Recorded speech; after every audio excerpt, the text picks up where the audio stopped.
कानी बहू। किशोरी लाल जी के बेटे राघव की शादी की बात जगह जगह चल रही थी, लेकिन किशोरी लाल जी को कोई लड़की पसंद ही नहीं आती थी। और उसकी एक ही वजह थी, किशोरी लाल जी का लालची होना।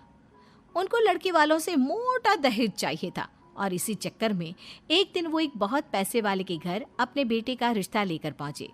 उस आदमी का नाम था ओम प्रकाश। देखिए किशोरी लाल जी, मेरी एक ही बेटी है और मेरी सारी संपत्ति जायदाद सब कुछ मेरी बेटी नैना का ही है।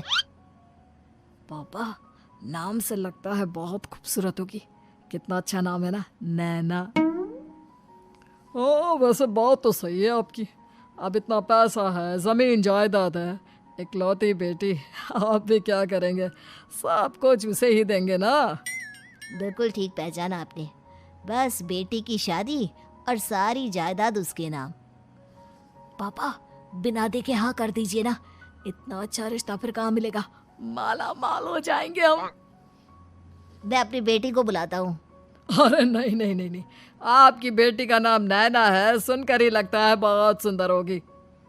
रहने दीजिए अंकल, मैं तो आपकी बेटी के नाम से ही इतना खुश हो गया हूँ कि उसे बिना देखे शादी करने को तैयार हूँ। अब तो मैं उसका चेहरा सीधे शादी के बाद ही देखूंगा। और इस तरह राघव नैना का चेहरा नहीं देखता और उससे शादी कर लेता है। शादी के बाद अपनी सुहाग रात पर जब राघव नैना का घूंघट उठाकर देखता है तो नैना की आंखें बंद थी।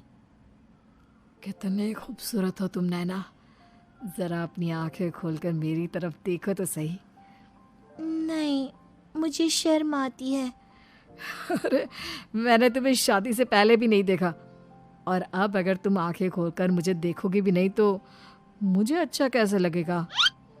इससे पहले कि नैना अपनी आंखें खोलकर राघव की तरफ देखती, अचानक से लाइट चली गई और राघव नैना को पूरी तरह से देख भी नहीं पाया। अगली सुबह नैना राघव के लिए नाश्ता बनाकर लेकर आई। अरे ये क्या, आधा पराठा सेका हुआ है और आधा बिल्कुल कच्चा। ये तुमने क्या किया नैना? बहू, तुमने क्या आधा पराठा तवे से नीचे लटका कर रखा था, जो आधा सेका है और आधा कच्चा? मुझे जितना दिखेगा उतना ही तो सीखूंगी ना पापा जी। जहाँ जहाँ मुझे नजर आ रहा था वहाँ मैंने सीख लिया, जहाँ जहाँ नहीं दिखा वहाँ कच्चा रह गया होगा। इसका क्या मतलब है? ये कैसा मजाक कर रही है तुम?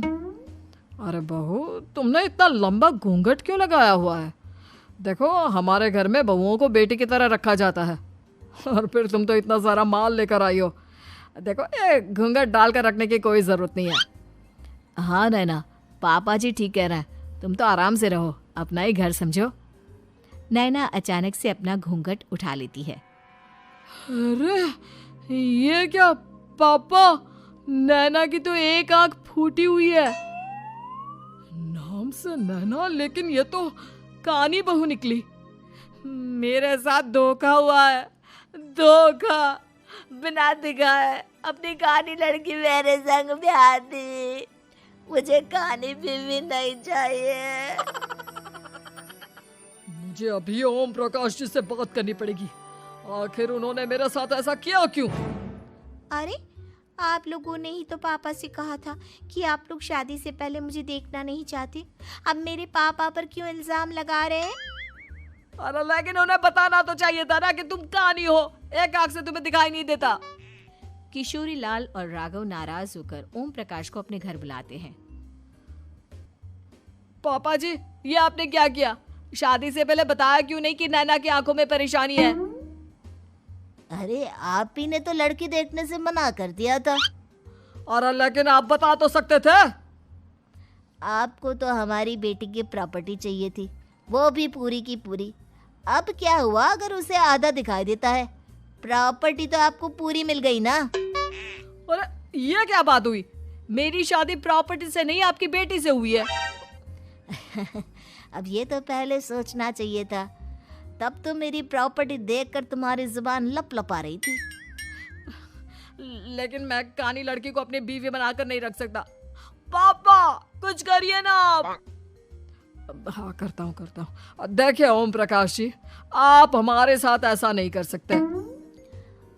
और तुम देखो, अगर तुमने मेरी बेटी से शादी तोड़ी ना, तो जो भी प्रॉपर्टी मैंने तुम्हें दी है वो तो पूरी की पूरी वापस ले ही लूँगा, और आधी प्रॉपर्टी तुम्हारी भी लूँगा।